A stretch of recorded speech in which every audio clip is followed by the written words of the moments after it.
Yeah. The commentary actually has been quite good for the last couple of weeks. I was quite enjoying it.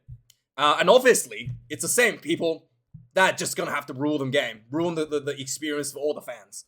And it's once again Joe Willer, John Cohen's mouthpiece, the guy that refers to John Cohen as the future president of World Rugby, who's going to save the game by getting rid of the scrum.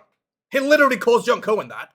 So this guy, once again, took the first opportunity of a scrum reset to bash the scrum live on TV. And it's just a joke. It's just absolutely absurd. And what was really absurd, there wasn't that many scrums in this game at all. The first scrum, believe it or not, happened 38 minutes into the game. And he took literally the very next scrum, which was a reset, to bash the game live on TV. Openly admitting that a drop ball should just be a short on penalty instead. Joe, if you don't want to watch scrums, go commentate another fucking sport, mate. Go to rugby league and see how long you can last with the way you talk in the commentary. The way you constantly bicker amongst yourselves about God knows what. The way you constantly talk about golf or something that nobody can understand. It's like you're in jokes. The way you act like spoiled private school rich prick on commentary. Let's see how long you last in rugby league, mate. Rugby league have no one in their commentary talk about golf swings live on TV. You won't last a single day in rugby league because they don't want rich brats like you representing their game. They want to represent their game as a game for everybody, not just for the wealthy people who has a handicapping of 0 in golf. Okay, Joe? That's number one. Number two, if you think you're sick of watching scrums, you have no idea how sick I am of listening to you absolutely making a fool of yourself on commentary. You're so lucky you have your own commentators that are covering you. And even with them helping you, trying to save you from sounding like an absolute fucking idiot, you still managed to do so, Joe. Now, someone please tell me who this guy is, because I actually had to go watch a bunch of videos and try to find out who they are with with their voice. But I think it's Andy Ellis, who was on commentary as not the play-by-play, as the second commentator. And he actually did a really good job this game explaining the scrum to the fans, which I really, really, really appreciated. It was really, really good. Like, there was one point, get this, and this tells you how fucking stupid Joe Wheeler was. There was one point, the scrum was resetting. Everybody was tired, right?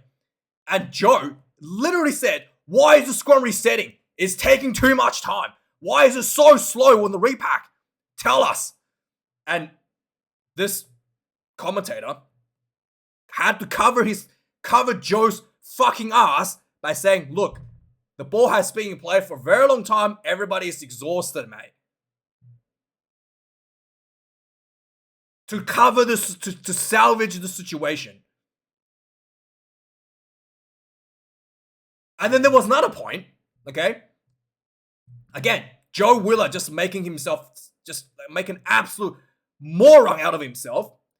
The commentator was explaining that the scrum was resetting, and the referee's Ben O'Keefe, like literally the top of the top of the top, Rugby World Cup semi-final level of referee, top of the top, was explaining why the referee is resetting the scrum. He made it very clear that the referee is looking for forward movement. You can't just go sideways. You can't just wheel around in the same spot. And also the referee is looking for the body height, the changing of the body height. He wants to see the players engage and push to the same height as they're engaged in. If anyone goes up or down, then that's what the referee look for to decide on a penalty. He made it very clear that that's what the referee was looking for. Joe literally just said, just give a short arm and move on with it. Just give a short arm. Just give it a short arm. Like, he just explained to you, your own commentary teammates just explained to you why the referee couldn't give a short arm, because he couldn't figure out who was at fault. Who do you give the short arms to? Who do you give the short arms to? Which side? He didn't even listen to his own commentator that was explaining the situation to the fans and just screamed, just give a short arm. To who? Which team gets a short arm? That's how stupid this guy is. Joe Wheeler. It's unbelievable. It's actually just absurd. Like, his own teammates trying to save him, and he couldn't be saved. My goodness, it was just unbelievable. And, you know, Joe, like I said, feel free to go get another job, because, hey, I'd rather not listening to you, and you're just terrible. You don't do your homework, and quite frankly,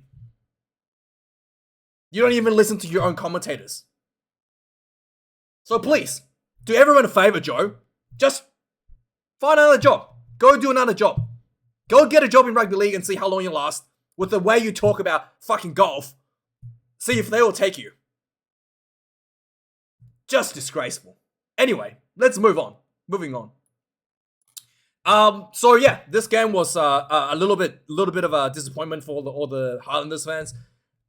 Princess Patchell, was arrested for this game. So I guess, you know, if you're a princess, you can't play too many games in a row. I mean, I had a look, to be fair. He has played like 6 weeks in a row now because the what do you call it? Because of the trial matches, and he probably does need a bit of a break. But I felt like the team probably could have managed it a little bit better. Like had taken the break the week before against the Waratahs instead of this week against the Brumbies, who is arguably a better team. They do have 2 really rough games come up as well in Chiefs, and number 6 is Blues, I think. And Hurricanes. So that's a pretty tough round coming up. So they do need to give him a break at some point. But I do feel like maybe they could have managed a little bit better at having Reece Patchell taking a break against the Waratahs instead of against the Brumbies. And yeah, it really a game that I thought the Highlanders probably could have won this one. But without Reece Patchell, it did look very, very flat in their attack. Like, it's just like people kind of like looking at each other. Fakatava was trying to speed up the game a little bit with quick breakdowns, but really it was just lacking a little bit of initiative in their attacking game plan. The kicking game was a little bit aimless as well from the Highlanders, kind of just happy to play territory at times. And yeah, Gilbert looked at, you know, the Grey Wallaby himself, Carter Gordon, and said, hey, I can hit goalposts as well, and more than you do, Carter. And he hit the goalpost twice this game, including the first kick of the game right in front, hit the goalpost. So yeah, Gilbert is definitely told Carter Gordon to hold his beer and outdone him on that front. For the Brumbies part, I thought was a pretty lackluster game. I thought the Brumbies got a bit lucky, to be honest, to get away with the win. I still have a look at, I thought one of the tries, the last try the Brumbies scored should not have been a try, in my opinion. I thought the Brumbies tackles a little bit sloppy this game, and I was surprised that there weren't like yellow cards for some of those tackles that look a bit high. There was, just the forwards a little bit soft, the breakdown as well, not really securing that. The one thing that really concerned me the most is that the Brumbies are not backing their set piece like they used to. There was one point where the Brumbies had a penalty right in front of the goalpost. Best option to go for a scrum or even a line out, go for that famous. I have to give, you have to give inverted commas nowadays. This is not really that good anymore. But, the Brumbies they didn't go for any of that. Just took tap and go. They did end up scoring from it, but I just thought that was the wrong option and left me a little bit, concerned of the direction the Brumbies going. And also, Brumbies was very happy to just take the penalties whenever the points were up on offer. I know the game is a bit sluggish, and I really felt that, with your set, I really felt that they should have backed their set piece a little bit more to go for those, for those lineouts. And again, Brumbies is going back to the taking 3 points, milking penalties days, from the last couple of years once again. And I was a little bit disappointed to see that as well. So let's have a look at this try from the Brumbies. So they went for the maul, and it looked like Lockie Monaghan slipped and he detached himself on the maul, and then he ran through this little gap here, but he actually bumped into Darcy Swain. He basically kind of shielded Darcy Swain's ability to shield as he rammed through. I think that should have been an obstruction because he detached himself on the maul and he ran straight into a player Darcy Swain that was in front of him. Yeah, let me know your thoughts. And that should not have been a try. This was the crucial game-winning try, essentially, for the Brumbies. The one where basically put the Highlanders out of reach to win the game. So, yeah, I thought that was a little bit tough call. Again, the TMO, I don't know what they were doing, but that was a little bit subpar. Ben O'Keefe couldn't really see it live on the game, but I'm sure if that was shown to Ben O'Keefe as a replay, he would have called it. Well, for what it is. So yeah, let's have a look at game stats for this match. 529 run meters to the Highlanders, to the Brumbies only 386. 17 turnovers against the Highlanders and 14 against the Brumbies. Pretty high for both teams. 192 tackles, really good tackle completion rate. Only 14 missed tackles for the Highlanders. Less than 10%, always a big plus. For Brumbies, missing tackles, like I said, really soft tackling. 14 missed tackles out of 156. How do you lose the game when your opposition had 14 missed tackles? It just a little bit boggles my mind.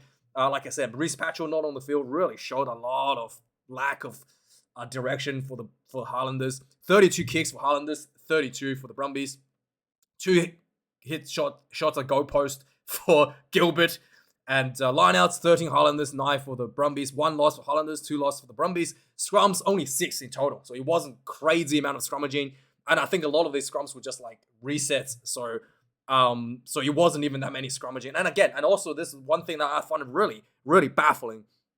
The commentators gave credit to the referee for not giving penalties, for not giving out scrums. Like, it's up to the players to not drop the ball. Again, it's just really, really dumb the way they try to pin the onerous on the referee. And again, it's just not the way that you should go about it. It's not the referee's job to not give penalties when a penalty is committed. So it's just really, really just subpar from the commentary in that regard as well. Finally, the discipline, 11 against the Highlanders, 8 against the Brumbies, was probably in the end what really cost the Highlanders. Just a little bit of lack of discipline, allowed the Brumbies to chip the scoreboard a bit, and wait a little bit of time. So yeah, let's give a recap for the game, get through the review. 3 minutes into the game, literally right from the get-go, there was a penalty right in front of the goalpost. Gilbert hit the goalpost, the ball bounced back.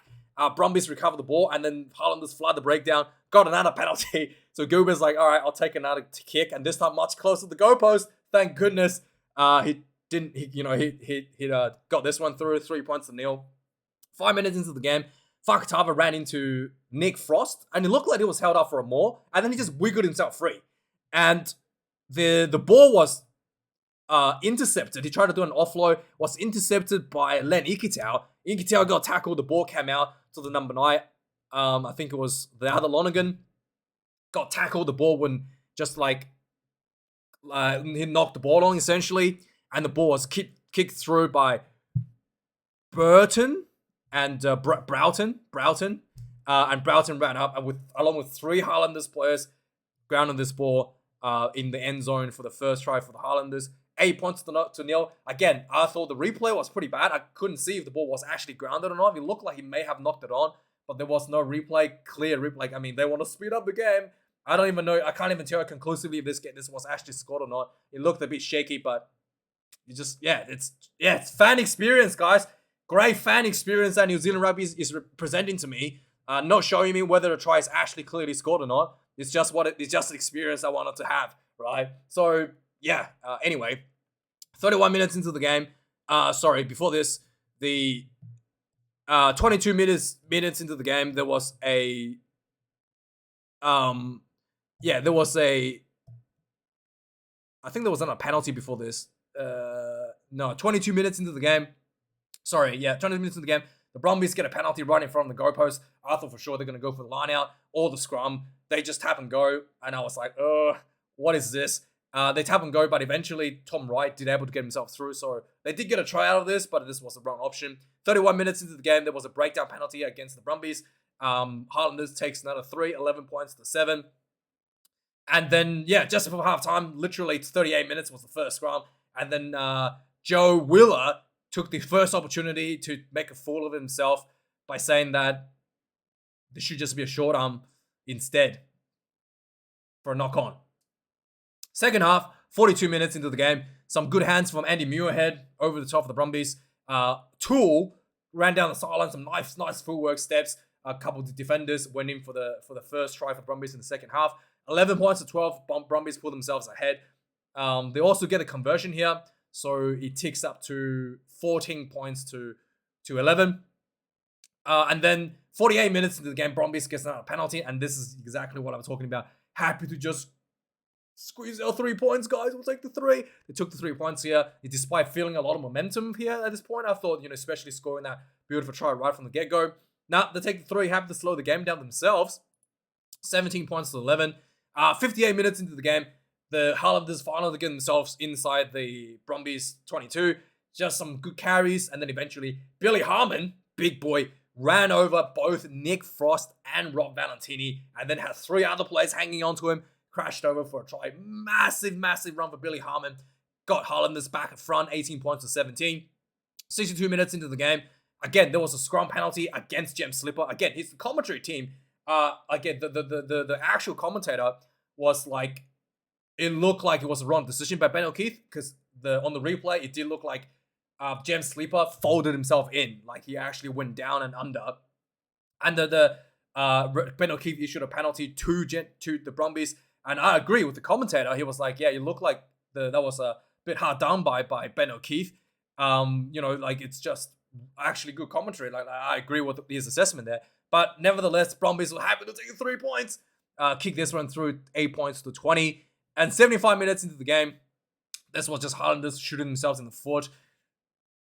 Gilbert shanked the clearance kick from inside his own 22. He just literally went sideways. I went to like a 5-meter line, in fact. Probably went back a little bit. And then the Brumbies just went line out more. I already showed you here. It looked like Lonergan had ran into his own player here. There was a try regardless. 28 points to 18 to the Brumbies. And finally, the last dying-ditch effort for Highlanders. Got a penalty on the 18-minute mark to kick 3 points to say to close out the game within 7 for the losing bonus point. That's all the Highlanders could salvage right at the end. Is a losing bonus point. So yeah, that's the review, guys. Let me know your thoughts. I don't know. I mean, let me know your thoughts about the commentary. In terms of performance, I thought both teams were pretty flat. Probably a 6 for both teams. And yeah, let me know your thoughts about the game. Like, comment, subscribe. I'll see you guys later for more reviews. Thanks for watching. Have a good weekend. Cheers.